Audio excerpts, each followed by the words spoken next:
বুড়ি কলে মুখ ধুয়ে বেরিয়ে যাচ্ছিল। বোচকাটা বগল দাবা করে পুরোহিত আটকালো। বলল, বুড়ি, এই যে তুমি মন্দিরে রোজ দুপুরে আসো, ভোগ খাও, চলে যাও। বুড়ি তাকে থামিয়ে বলল, কেন? আমি তো 10 টাকা দিয়ে কুপন কাটি। অবশ্য রোজ কাটতে হয় না, একদিন এমনি এমনিও ভোগ দেয়। কিন্তু কেন জিজ্ঞাসা করছেন? পুরোহিত বলল, না মানে তোমার তো আরতির সময় দেখি না, সকালে পুজোর সময়ও দেখি না, বছরে একদিনেও তোমার অন্য সময় মন্দিরে দেখি না, সারাদিন করো কি? বুড়ি বলল, কেন, ভিক্ষা। রাতে স্টেশনে শুই, আবার সকাল থেকে ভিক্ষা। পুরোহিত বলল, তোমার কিছু চাওয়ার নেই মায়ের কাছে? এই যে এত দূর দূর থেকে মানুষ মায়ের পুজোর সময় মায়ের কাছে আসে, এটা সেটা চাইতে, তোমার কিছু চাওয়ার নেই?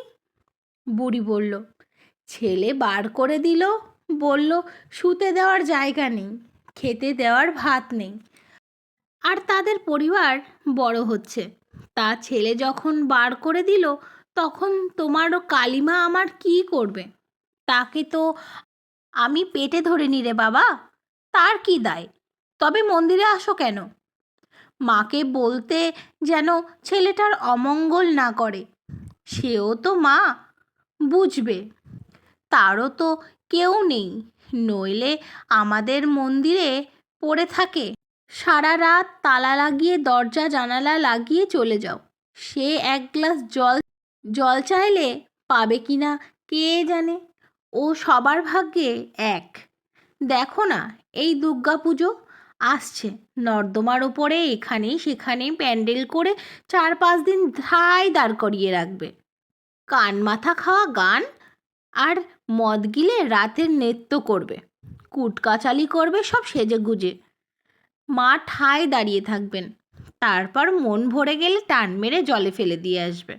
নাচতে নাচতে ওর কাছে আমি আর আমার জন্য আর কি চাইবো বলো? আমি আসি, টাকা দেই, কুপন নেই, ভোগ খাই, আর মাকে বলি, তুই তো সব জানিস, ছেলেটার যেন অমঙ্গল না হয়, দেখিস। এই তো আসি। পুরোহিত স্তব্ধবাক। সত্যি তো, মন্দিরে তালা দেওয়া, এখন পাখা লাইট নেভানো, কর্তৃপক্ষের অত টাকা লাইটের বিল দিতে পারবে না। বুড়ি চলে যাচ্ছে, ময়লা শাড়ি, বগলে বোচকা, চলায় না আছে কোনো তাড়া, বলায় না আছে কোনো ক্ষোভ। এত শান্ত কি করে হলো বুড়ি? বুড়ি ফিরে তাকালো, হাসলো।